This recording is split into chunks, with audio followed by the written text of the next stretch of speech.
Hello, everyone. My camera seems to be very, very against me filming content for On and Off because, well, first of all, welcome to Kevin's and my On and Off popping reaction. We just finished filming our first listen through of the song, and then my camera suddenly went black, and then I put in a new battery, and it said, did not compute.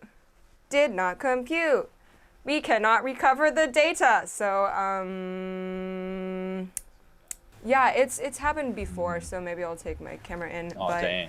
a similar thing happened when I recorded my On and Off ugly dance Oh no, we're reaction. at one battery. Woo! It's doing the flash. See, the cameras are just against us reacting to On and Off. Yep. But what we're gonna do is we're gonna jump in, do a second listen for you guys, even though it's your first time watching us listen. It's our second time listening to this song. Really quick, what happens if it dies? Because it looks like it's gonna die any second. A few minutes later. So, reaction right now. Yes. Okay. Let's go. I'll count down. Okay. You'll know when to press play. When we jump in and popping, we popping! Wow, I actually got that. Let's go!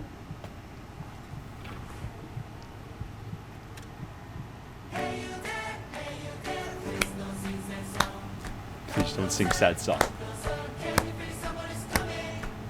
I like Something how about the grammatical errors. They kind of work. Oh, I was about to Just talk about the like- instrumental, Kevin. The pitched clapping. It's like low, high. Mhm.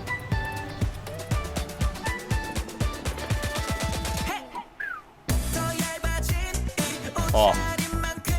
It That's pops. so satisfying. It pops all Yeah. right. Everything be popping. The bass is really, really nice. Whoa, weird. Oh, he's hitting a baseball with a golf club. That's also great.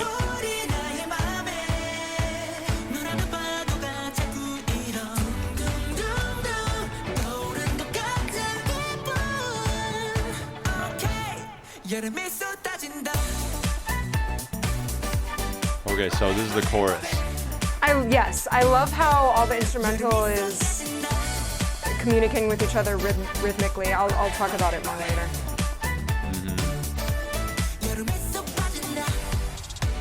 And so And I satisfying when we consider go to this the here. post-chorus. Yeah, right? We call it post-chorus. Yeah, this keeps And on then going. post-chorus part 2. Yeah, I call this the post-chorus, but I guess it's short, so I don't know. Whatever. Why structure is just man-made.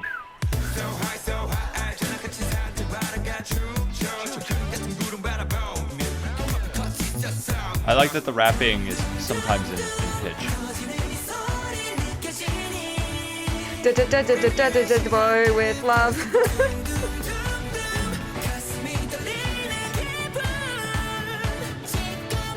Oh, I like the video game villains that suddenly show up for like a split second. Those were the robots from Beautiful Beautiful Okay. in Ugly I Dance. figured there was a tie-in.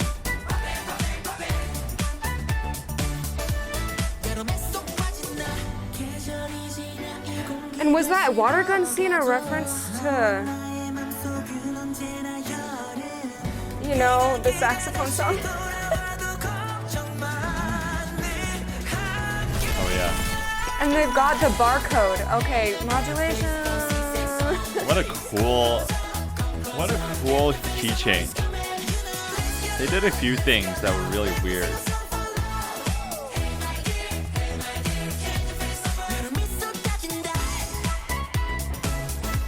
I feel like a bumping, catchy summer song shouldn't make me this confused. Yeah, I mean, lyrically and musically, it's pretty straightforward. Yeah, And then, but the concept adds a lot of depth I'm to the sure. story.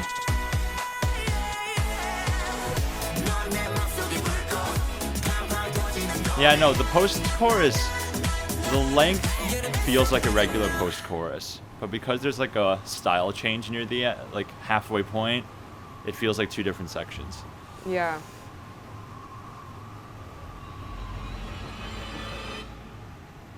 And there we go. Oh, there we go. I can't hear you. Don't worry, we'll get there. 3, 2, 1, this should work. Hello, hello, hello. Yes, we're here. Okay. Oh, battery just died, so perfect. Oh my god. The world didn't want us to release this video, but we somehow made it. This is true. I mean, the most musically noteworthy part is the key change. And I will say the first listen that was not recorded, my analytical brain was like pretty on. Okay. And it wasn't as enjoyable. But I think I'm actually glad we went in. Okay. Yeah, we went in a second listen, and I was able to enjoy it more.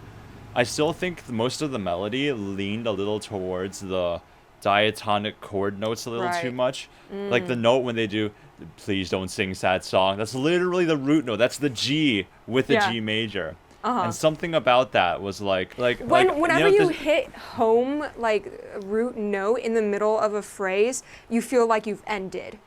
So all motion forward just kind of stops, if that's what you're referring to. Sort of. It's not really about motion. It's sort of like I wish that they played with some suspensions a little bit more. But like the way that the da da da da da da, which already carves out the D major, and the next chord when it changes to G, they just go da da da da da da.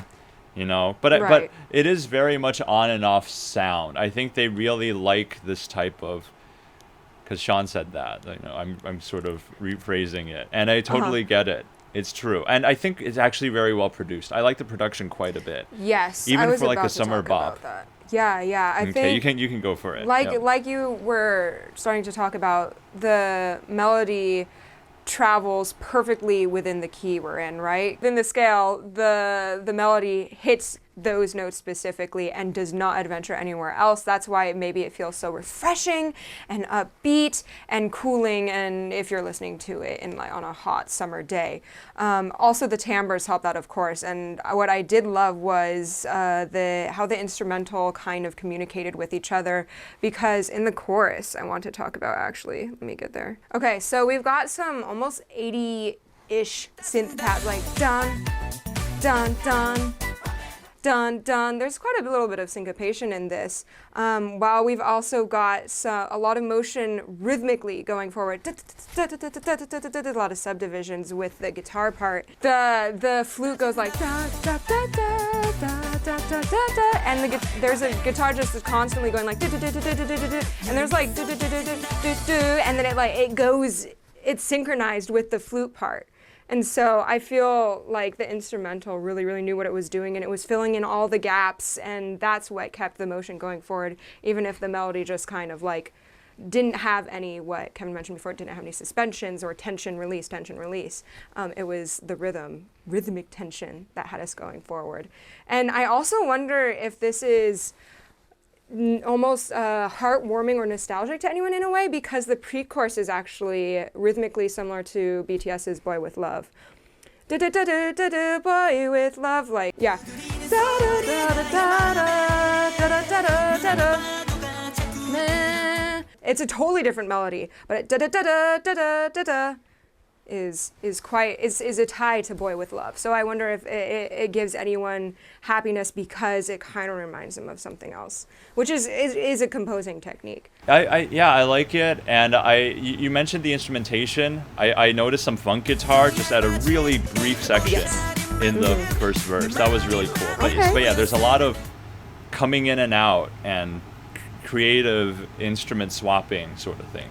I think that's why I want to go back and re-listen, is because we do have different thickness levels, instrumental thickness levels. Like they solo a lot of tracks, and some moments are much thinner in sound than others, in which they expand upon. And also the vocal performance, because you can even go in.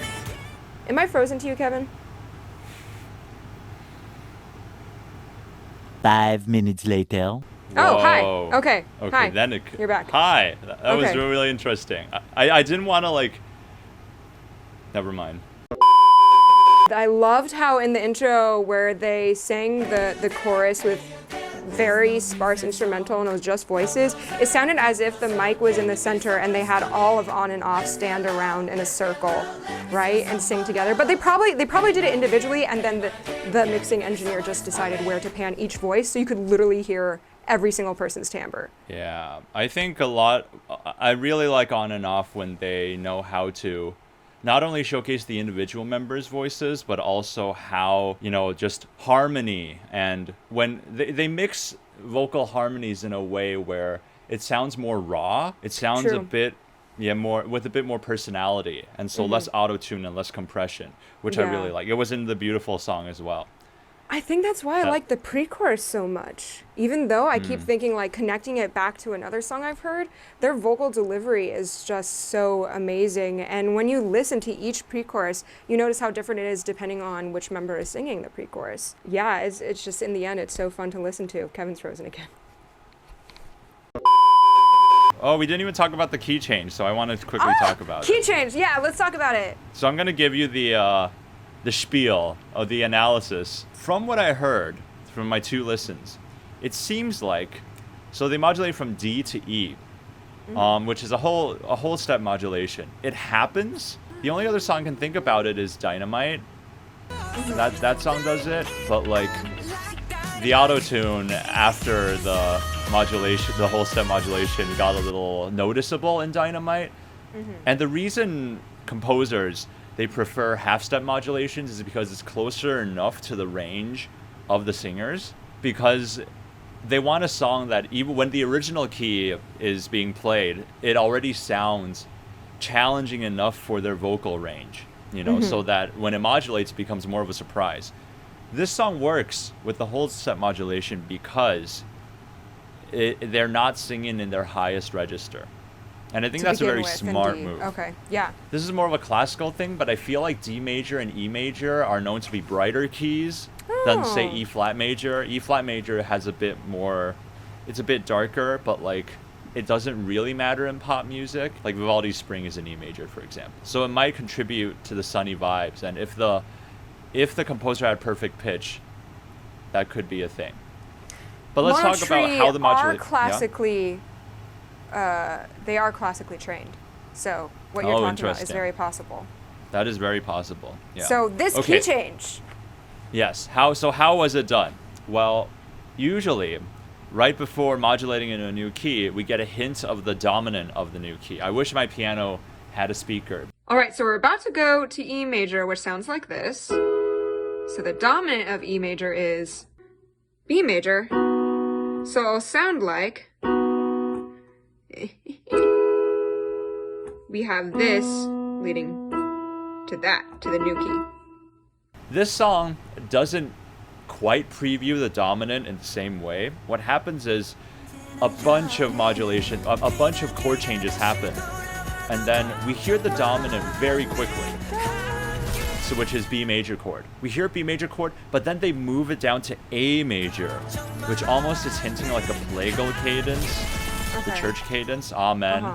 But then at the very last second, it's like the top note of the A major chord stays, and then a B just gets imposed on top of it. So it turns into a B dominant 7, but it's just the B and the dominant 7. There's no like thirds and fifths to contextualize it. I would, it's surprising because I was expecting more members to come in with those other important notes in the chord, but instead, no, they just keep those 2 notes that sort of hint at E major, and then they go straight into E major, the new section.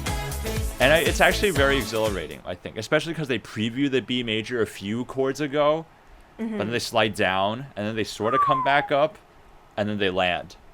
So that's what happens. To end this video, I mean, please, I know Fuse is as confused as me, but this seems like the first On and Off music video where is it true that their multiverse actually interacting for the first time? It feels like that. Or maybe this is just another new On and Off on a new timeline or something. But yeah, no. I'm pretty sure there's 2 Hyojins in this. I'm pretty sure there's 2 Hyojins in this. And there's like people in the air, and then there's the students, right? And then there's people in the icy land. So maybe 3 different On and Offs interacting. Astronaut versus student On and Off. And then like one of the Hyojins died, but which Hyojin was it who died? Ah, yeah, no, this video is super fun and makes like a very bright, summery song even more interesting to listen to. On and off sound is very present here, so is their concept. I'm gonna be re-listening to this song. You too, Kevin? Yay. I liked it. It was really fresh, Yay. like Sprite. Okay, I think we should just end this. Nothing is going right tonight. We're just going to say goodbye. On that note. And if you ever feel like nothing's going right, I promise you the next day is going to be better. And if not that day, then the day after that, then the day after that. Everything will be okay in the end. All right. Yay. Bye. Bye.